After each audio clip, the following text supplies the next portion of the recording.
Hey, welcome back. This is my Hoka shoe comparison video.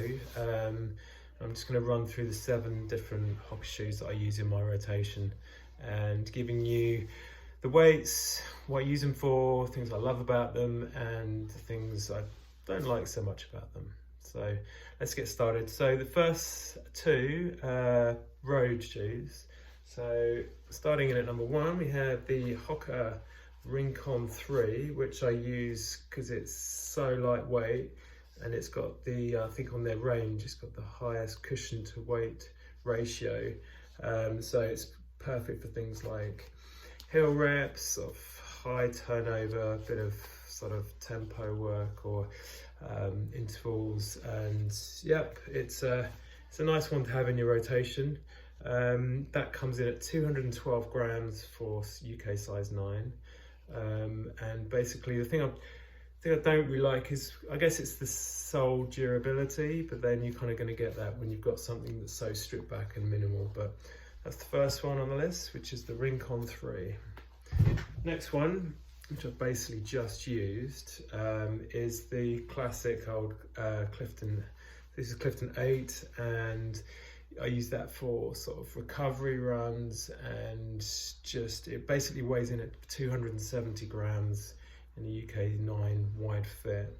And I guess the thing which, yeah, some people might not like is the fact that it's a little bit too soft on the midsole and just not too adventurous sometimes, but it's a great shoe to have in your rotation for things like recovery runs.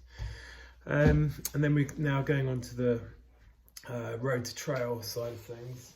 So I've got this one here, which is the Zenel, the original Zenel. It's quite a low stack. It's like a harder foam that they use, like a dual foam on that. It's fairly lightweight. That's 249 grams. It's quite a mild, small size lug, so it's good for sort of road to trail. And it's, yeah, sometimes I think I bought that sort of pick up the pace a bit sometimes on things like the Forest Way or railway line sort of hard packed track. And it's, the thing I don't like about it is this toe bumper, the overlay, it just peels off way too easy. But it's a nice little shoe to have in your rotation. So that's the original Zenel, and you can pick them up quite cheap. Now we go on to the next one on the list, which is the, what's this? It's the Challenger ATR 6. Now this is like a road to trail, more cushioned. It's quite hard foam, but it's this is the Gore-Tex version, and I basically use that when it's wet, and your puddles aren't going to get too high, and it's not going to go over that level. It's just an easy shoe to put in, but it does come up quite small because the Gore-Tex seems to eat up some of the volume inside. So I'd probably size up half the size if you were going to get the Challenger ATR Gore-Tex. But yes, another useful shoe to have in your rotation. Now we go on to the trail side of things. This one is probably the most comfortable shoe I've got, which is the Mavic Speed 4. It's got an amazing sort of grips and lug depth, like 5mm, but they've got the deeper parts as well. It's also, the midsole is just so cushioned, and it's got the expansion. It's great for things like ultras and sort of maybe even mountain sort of downhilling side to protect your legs a lot more. The thing I don't like about that is potentially the weight. That comes in at 300 grams in a UK size 9, but you don't notice it that much. But it's a slightly heavier shoe. Yeah, it's just amazingly comfortable, and it's a pleasure to sort of ride that one. It's so comfy. So that's the Mavic Speed 4. And next one on the list, which is probably, I would say, the most exciting one for racing in, because it's so lightweight. This is the Zenel 2. It's got 5mm lugs, slightly lower stack, but it's still really cushioned, comfortable EVA. A slight sort of gaiter there. This comes in at 215 grams.